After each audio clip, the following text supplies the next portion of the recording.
hiccups with the air conditioning unit this morning, but the Lord's going to work it out. He's going to work it out, or he's going to work us out. Don't know which yet. Well, good. I'm glad you're comfortable. We want to welcome those watching over the broadcast. Glad to have you with us. Glad Tim's with us. Good to have him back. And we want to be in prayer for, well, the name just slipped right on out of my brain. Yes, Kelly Newberry is one of them. Don Chandler. What's wrong with Don Chandler? They said they did the MRI and found two large masses that told her to go immediately to the emergency. John Hopkins. She's at John Hopkins? You must not be praying for. Yeah, I am. He had a lot. Well, I hadn't been on Facebook this morning. Well, that was yesterday. They done the check, and then they called before they went back home, turn around back. Come back. Well, we need to be in prayer for her then. Dawn Chandler. My goodness. My goodness. Who else? We want to pray for Tim's test results so that he can get back on the road. Yeah. We're just not on the road. What I mean, they get to take the truck. Well, that's good. That's good. All right. I think she sounded like she was doing a little, but she's been, I mean, they had the, on the ventilator and,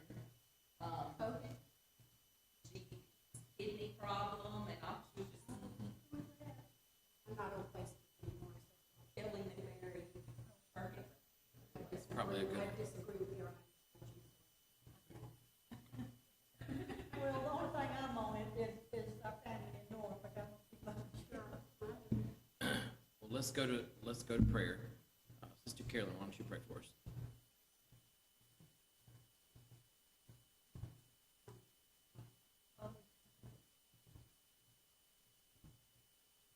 Another chance for opportunity to be here. Anything that's not on the way, here this morning, Lord,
Amen.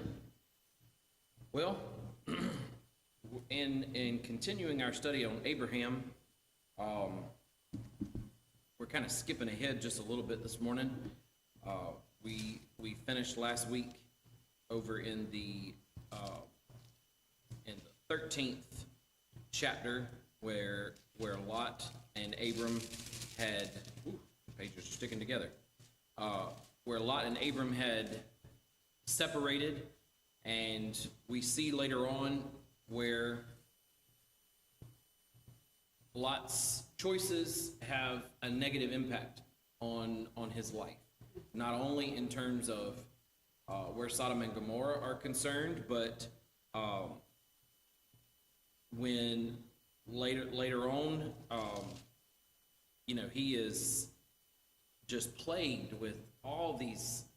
It says in another place that it vexed his righteous soul from day to day. Just the absolute sinful wickedness that was going on in this town was so bad that it just continually presented a problem to him.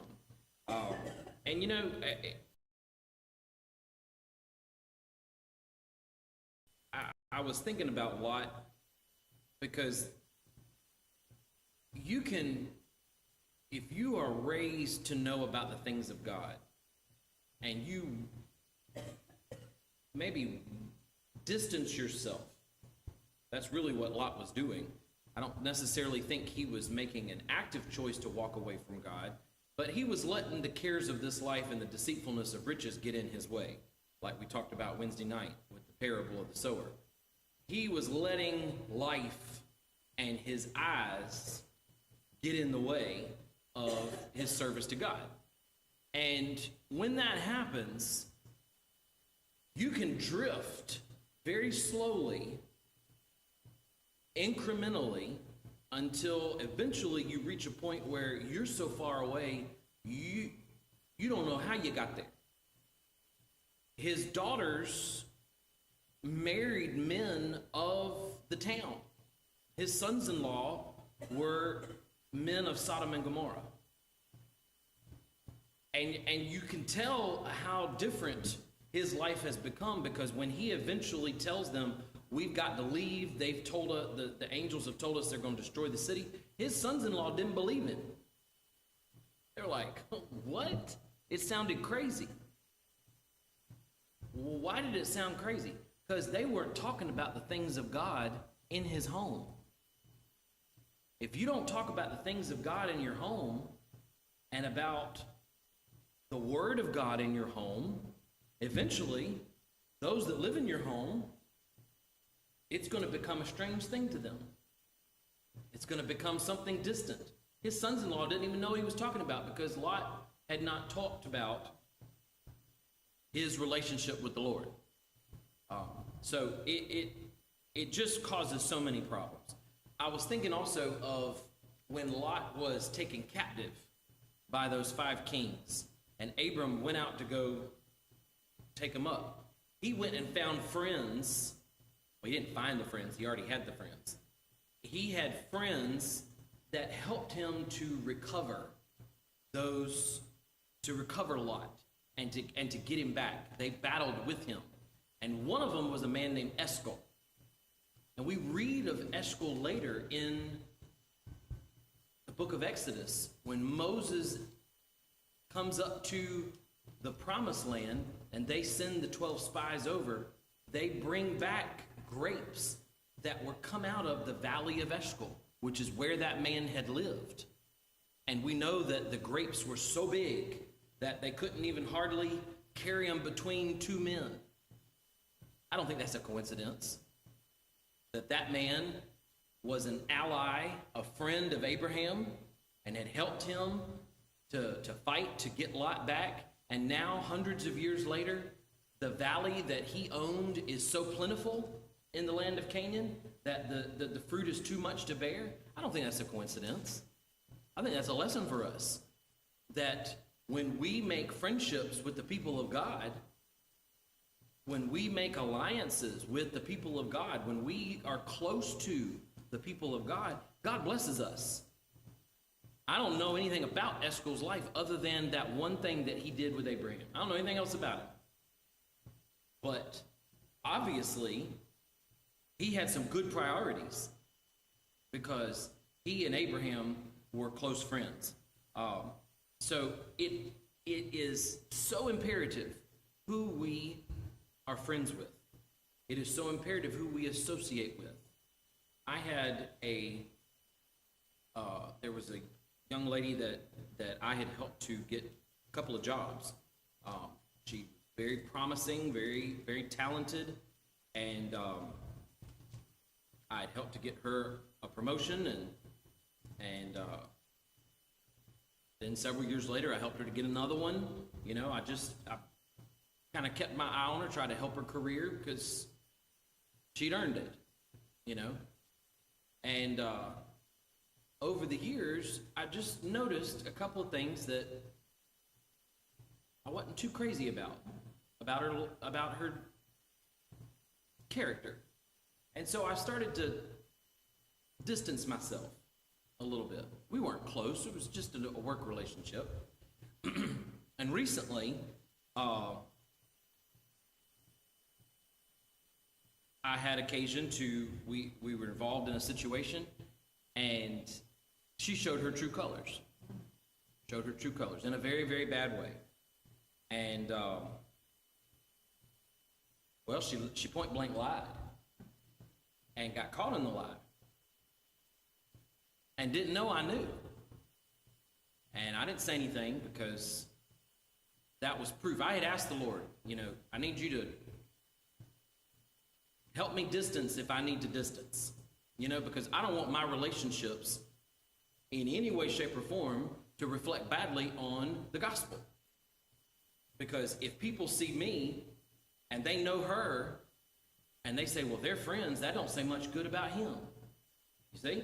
So I want whatever relationships I have, whether they're casual, whether they're work, whether they're in the neighborhood, whatever, I want them to reflect well on the gospel. And so I'd ask the Lord, if this is not good, we need to put some distance here, and I need you to work it out. And so I felt that was a pretty good indication. When she did this, I said, you know what? The Lord gave me the sign I was looking for. And so I started to push away and just make careful distance. Not being rude, not being mean. You don't have to be mean. You don't have to be nasty. But you can remove yourself from situations. I'm not forced to be anybody's friend. I'm not forced to be close to people I'm kin to. How about that? There is no excuse for making friendships that reflect poorly on your character. Nobody's holding a gun to your head making you to be a friend or an acquaintance of somebody that has a bad reputation. And I've heard people say, well, you know, I've just known him all my life. I can't turn away from him now. Well, nobody's asking you to betray him and talk bad about him or anything. But if he's living a life that is wicked, there better be some distance between the two of you, because you don't have priorities the same anymore.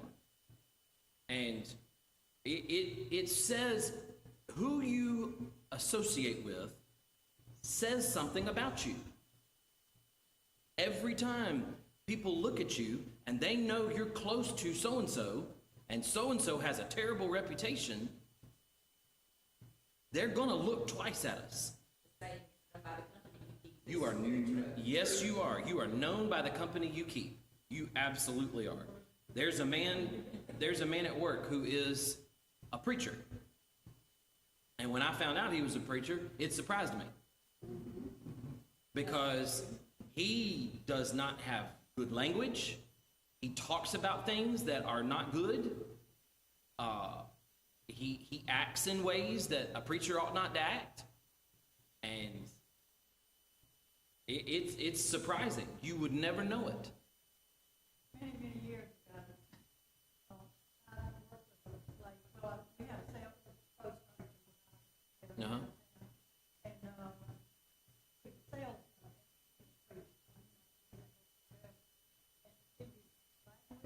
And I said something to the lady.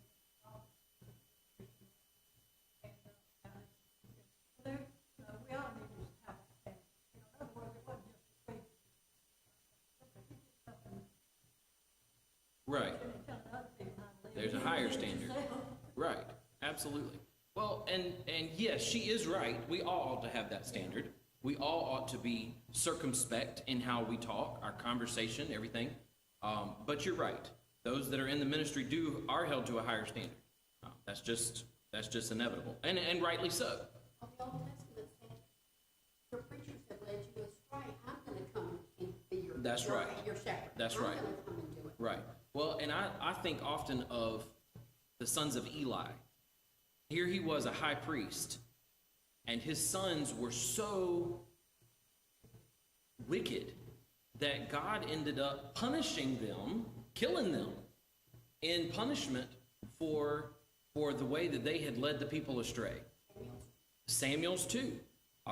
And so I'm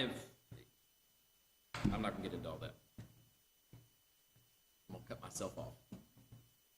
All right, so let's start this morning in the 22nd chapter of Genesis. Good morning.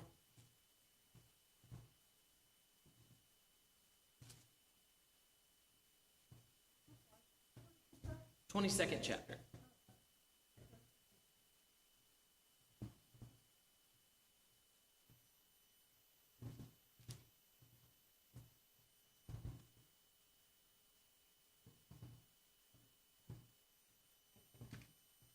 So, we spoke not long ago in another study about Ishmael and Isaac. And if you remember, God had come to Abraham and told him, you're going to have a son. Abram was 100 years old, and it was quite an unbelievable thing. And yet, he believed the Lord, and the Lord sent him Isaac.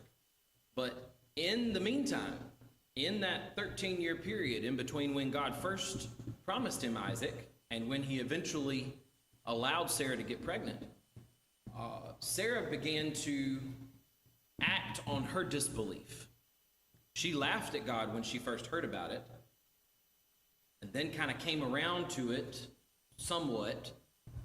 But we really see where her true heart was, because when she goes to Abraham, she tells him, go take my handmaid and go get a child with her. Because she really and truly in her heart did not believe what was going to happen. It was a moment of weakness for her. And in that moment of weakness, Ishmael is born. So you got to be careful what happens in your moment of weakness. You don't know what can be born out of that kind of situation. We all have moments of weakness where maybe our faith is flagging just a little bit, or maybe we're just not sure how this is going to work out, or we're poor in body, poor in spirit. But when we go to make decisions in those weak moments, we got to be careful, because the things that can be born out of our weak moments can have lasting ramifications. And we are still reaping the ramifications of Sarah's decision and Abram's decision, because she wouldn't have got pregnant without him. So I ain't leaving him out of the blame either. But the world is still dealing with the descendants of Ishmael and the havoc that decision has wreaked on the world. So what I'm cautioning all of us, I'm speaking to myself as well, we got to be careful the decisions we make in our weak moments. Because even though Paul said, when I am weak, then am I made strong, and, my grace is sufficient for thee. Yes, that was a great testimony of Paul overcoming his thorn in the flesh. But how many others have had the opposite testimony, where they had a thorn in the flesh and made terrible choices as a result of a weak moment? So we got to pay attention, because sometimes you don't know when you're weak to begin with. Maybe you don't even realize it. I remember when I was newly sanctified that I would make poor choices, and it took me having some self-reflection to realize that very often when I was sick, when I was tired, when I was stressed, that those were the times when I was tempted and when I made mistakes or when I made poor choices. And so the Lord gave me a good chastisement and said, you've got to be more vigilant in those weak times than when you're feeling good, because your body is going to have an effect on your spirit and on your mind. So eventually, after Isaac is born, it becomes a problem, and Abram has to kick Ishmael out. And he does. He does finally relent. And you got to remember, Ishmael was a teenager by the time that Isaac comes along.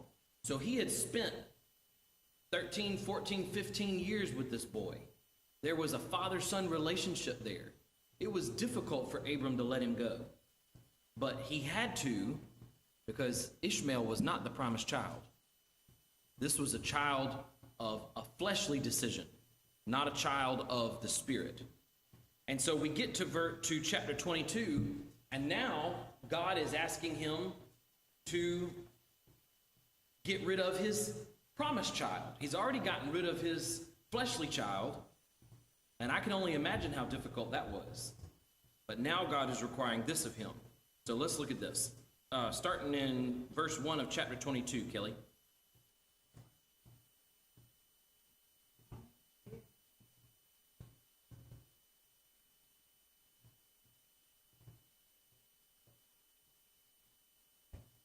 And it came to pass after these things that God did tempt Abraham, said unto him, Abraham, and he said, Behold, here I am. And he said, Take now thy son, thine only son Isaac, whom thou lovest, and get thee into the land of Moriah, and offer him there for a burnt offering upon one of the mountains which I will tell thee of. And Abraham rose up early in the morning and saddled his ass, and took two of his young men with him, and Isaac his son, and clave the wood for the burnt offering, and rose up and went unto the place of which God had told him. Then on the third day, Abraham lifted up his eyes and saw the place afar off. And Abraham said unto his young men, Abide ye here with the ass, and I and the lad will go yonder and worship, and come again to you. And Abraham took the wood of the burnt offering, and laid it upon Isaac his son. He took the fire in his hand, and a knife, and they went both of them together. All right, stop there. So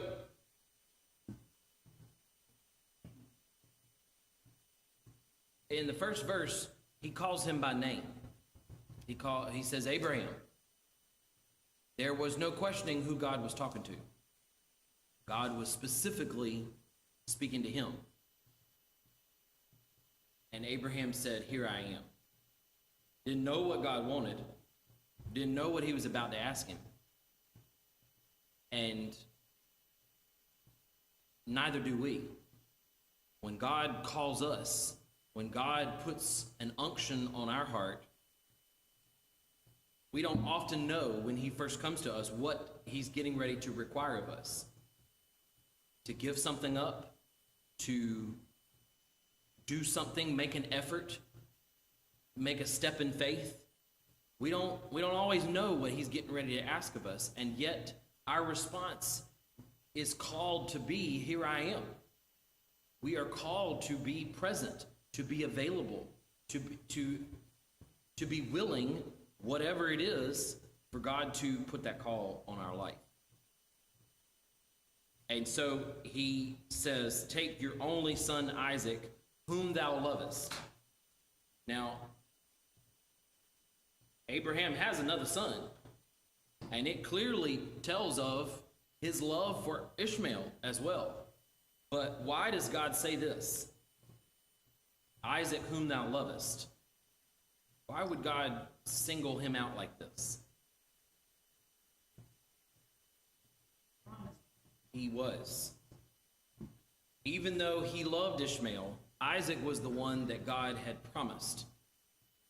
Isaac was the one through whom he had had a child with Sarah, his wife. Ishmael was not a child of his wife. Isaac was. And so he says, this is the son that you love. In a different way. Because it was through Isaac that Abraham's seed was going to be blessed, not through Ishmael. His DNA continued through Ishmael, but it was not the seed of Abraham that was going to be blessed through Ishmael. It was going to be through Isaac. And so he says, go to the land of Moriah and offer him there for a burnt offering. And look at Abraham's response. It says, Abraham rose up early in the morning and saddled his ass. He didn't tarry. He didn't wait around and say, well, let me give it 6 months. Let me just have 6 more months with him. Give me another year to spend with him before I offer him up. He rose immediately the next morning. Now, I've had things that the Lord has worked with me on, and I wasn't ready to give it up right then. And I dilly-dallied. I'm just being honest. I didn't lay this down or lay that down right away. And it had consequences. In one particular case, I didn't walk away from something, and I was presented with a situation in about a week or so that had I laid this down, this wouldn't have been an issue. But because I didn't lay it down right away, this became a problem. And I had a struggle. I then had left a temptation or the shelf behind the door, whatever you want to call it, and I then had a full-blown problem I had to overcome. If I had listened to the Lord when he came to me and said, walk away from this whole situation would have turned out differently. I had a hard lesson that I learned in that situation. There's been a lot of, I've been thinking about this a lot lately. There's been a lot of things I started reading back from so many things that are very specific that God tells you. If you don't go to the very, like when he says, don't touch the ark, and they touched the ark when Moses don't get to go into the promised land because he Struck the rock. do very specifically what God told him to do. There's so many things you gotta, Noah building the ark, when he left this little part out that God told him to put in there, didn't he? Yeah. You just gotta follow it exactly like it tells you to do it. Right. There's a.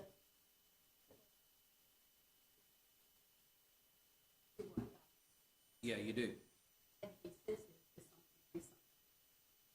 But like, pray for because having to deal with. And so, Well- I just want to be sensitive Yeah. to what God says to me. Well, you have to, it starts off with what Abraham did in verse 1. He said, here I am. So Abram was readily available. And we can be available and not know. Look at Samuel. He didn't recognize the call of God. He was available. His heart was right. His heart was in tune. That's why God called him in the first place. But he didn't recognize the call of God initially. So that can be, that's what you mean by being sensitive. We have to be in tune. We have to be open to God calling us, to God speaking to us. Because if we're not, then he can go on to somebody else. That's what he meant when he said that the rocks would cry out. That if all of us turned aside and walked away and did not heed his call, that the rocks would cry out. Nature is created to worship God. Nature is created to testify of God's glory. That's what it's there for. We are created in his likeness and image, and we are asked to worship him. We are asked to testify of his glory. But if we choose not to, nature is still created to do what it's been created to do. God's glory is going to be worshiped, and it is going to be praised, whether we get involved or not. But I don't want to be the one that turns aside. I don't want to be the one. So he immediately gets up the next morning, verse 3, takes 2 of his young men with him and Isaac and the wood for the burnt offering, and went to the place that God had told him. Now, the land of Moriah was not any, how many, by this time, we're in chapter 22, Abram's built at least 9 or 10 altars that we have record of. He could have gone back to any, and he has gone back to some of those altars before and offered a sacrifice in the same place that he had previously. But in this particular case, God sends him to somewhere new and says, I want you to offer your only son here at this place. No, don't go back to Bethel. Don't go back to these other places where you sacrificed. I want you to go to a new place. Sometimes our hardest sacrifices are things that we've never had to lay down before. Things that they've been there all along, but at this point in your life, at this point in your walk, God comes in and says, it's time for you to sacrifice this to me. And so he does. He goes. And in verse 5, he says to the young men, abide here, and I and the lad will go yonder and worship and come again unto you. I have a couple of friends who are fairly religious. They're work friends, but they're the type of people in social media that they have no secrets. Y'all got a few of those friends on Facebook or whatnot. They tell everything. And they don't just tell everything about their physical life, they tell everything about their spiritual life. And that can be a good thing. It can also not be a good thing, because sometimes they tell a little too much. And they will share this that God has put on their heart to lay it down. And it almost is like because he's called them to lay something down, he's now called all of y'all to lay it down too. And it can be a little bit puffed up, puffed up in their humility. This right here is a lesson for us. He didn't go to make this sacrifice with these young men witnessing it. There was a certain point at which the young men had to stay behind. We are all in this road together. We are all walking together. But at a certain point, and I share a lot. Y'all know me, I ain't got many secrets. Okay? What you see is what you get. But at a certain point, there are things that I don't share about my walk. There are things that happen only between me and God, or between me and God and Mindy, and they don't go any further. Y'all are the same way. It has to be that way, because at the end of the day, this walk is going to end with just me and God. Mindy cannot walk with me any further than my last breath, or hers. That walk is going to end with me and Jesus Christ. And I've got to have my calling and election sure. Abraham is the same way here. At a certain point, he tells the young men, y'all stay here, we've got to go on. This walk is no longer for the two of you.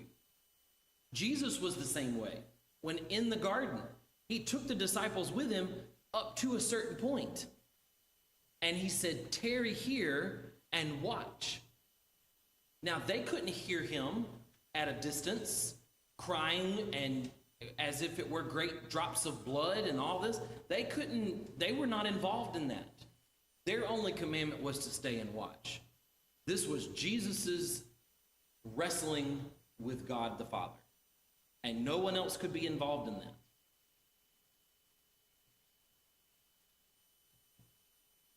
So,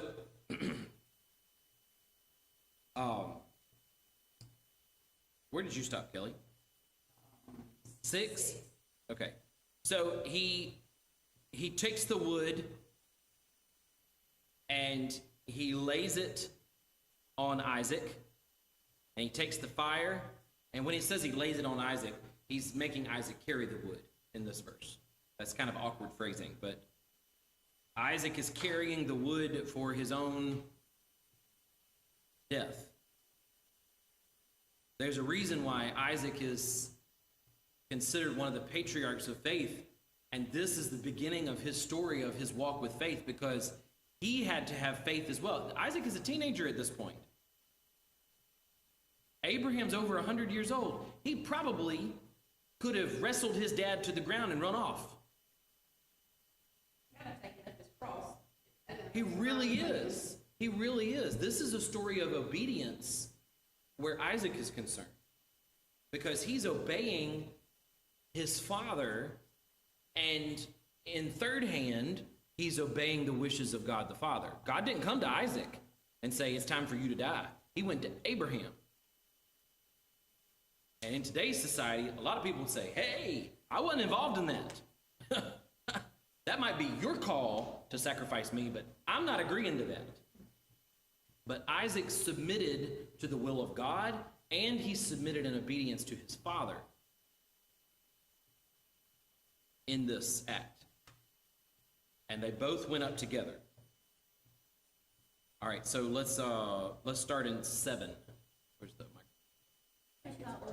It's not working? Okay. Okay. Sister Faye, can you start in 7? Read down through 10.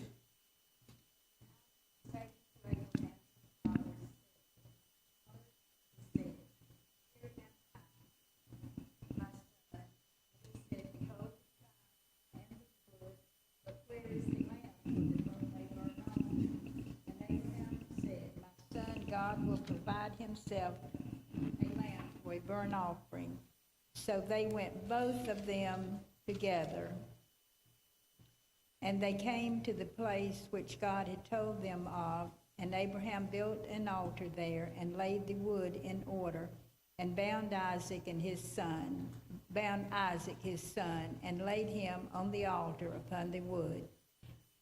And Abraham stretched forth his hand and took the knife to slay his son. My goodness. So, Isaac asked a very logical question. Where's the lamb, Dad? This is... I think you want to know the same thing. Yeah, I would too. A couple of thoughts have run through my head about this time. It was normal for Isaac to participate in sacrificing. It wasn't strange up until now. Nothing about this is strange to Isaac. We don't have any evidence that Abraham told him before this moment what was going to happen. They were just going to sacrifice, which tells me that Abraham had sacrificed enough and had involved Isaac in the process, that Isaac was used to going with his father to worship and to sacrifice to the Lord. It was part of their life, part of their routine, and it's more than routine, it was part of their life. That's how it ought to be. It ought to be so normal in a child's life that when you go to a place of worship to offer sacrifice to God, the child is not questioning any of it because it's normal. It's part of everyday life. So Abraham is offering an example to us, not just of faith, but of duty and service, of obedience. There's no laws dictating how many times he should offer a sacrifice. You go read all them laws that God wrote down in Exodus and Leviticus and Deuteronomy. He tells them exactly how much they ought to offer. They ought to go at this time of year and go at this time of year. And then the priest has to go once a year for the whole people. And it tells them exactly what to do. Abraham don't have a guidebook. He's doing this out of the love and devotion of his heart. It's not about me coming here twice a week and my kids knowing twice a week we're going to church. It better be more than that. Because if that's all it is checking off 2 boxes on my to-do list for the week, my kids are not going to have any desire in their heart to do the same after me. So Isaac asks a very good question. Where is the lamb for a burnt offering? He says, we've got everything else, but we don't have the most important part. Where is the lamb? And Abraham said, God himself will provide a lamb for a burnt offering. That tells us right there that Abraham already had faith that God was going to deliver. Even though he doesn't say it explicitly, he's already indicating from his heart how he's feeling. He didn't say God would provide another person. God would provide, God's going to take care of you. He knew when Paul talks about it, it says that Abraham knew that even if he killed him, Abraham had faith that God would raise him from the dead. Now, we don't have any scripture that says that explicitly, but you can read just in this verse, him acknowledging to his son that God would provide a lamb for a burnt offering. That tells us that Abraham had faith that God was going to deliver. Even though he had asked him to do this, he believed that God could provide something different. He said to his 2 young men, we will come in. Yes, he did. That Great was point. the first indication, I think, that he Yes, absolutely. felt like God was going to provide a way out of this. Yes, One thing, he had to believe that this was the promised child. There was no other way. right. He had to believe that. God That's said right. it. And so he's standing on that. He I is. think. He is. And we are called to stand on what God has promised. We don't always understand why God pushes us a certain way. Now, some things, if he's pulling us away from something we ought not to be doing, it's very clear. Don't do this. But if he's pushing us in a new direction, for a job or for a relationship or for, a new place of work and service to him, and we don't understand why, we go back. You start with the promises. The promises don't change. Those are the 2 things out of the Old Testament that do not change: commandments and promises. You could stand on those 2 things. The commandments are the same. They will always be. God is not going to go back and say, well, it's okay for you to covet your neighbor's donkey now, Sister Kelly. Or make a different commandment for you than he does for Nancy. He's not going, the commandments don't change. The same is true with the promises. The promises are there in perpetuity. He has promised us all things that pertain to life and godliness. And guess what? He gives it to us. He had promised Abraham, I'm going to make your seed as numberless as the stars of the heaven. That was what Abraham had to go on. And great point, Sister Nancy, great point. He did say, we will come again unto you in verse, I think that's 5. Yeah. I and the lad will go yonder and come again unto you. What's that? Yes, he does. This is a lesson to Isaac. It really is. Because Isaac is a young man, and Abraham is giving him a great lesson in obedience and faith. That's a great point. So, verse 9. Now, this is one of the most, I don't want to say important verses, but it is important. They came to the place where God had told him. So, more obedience.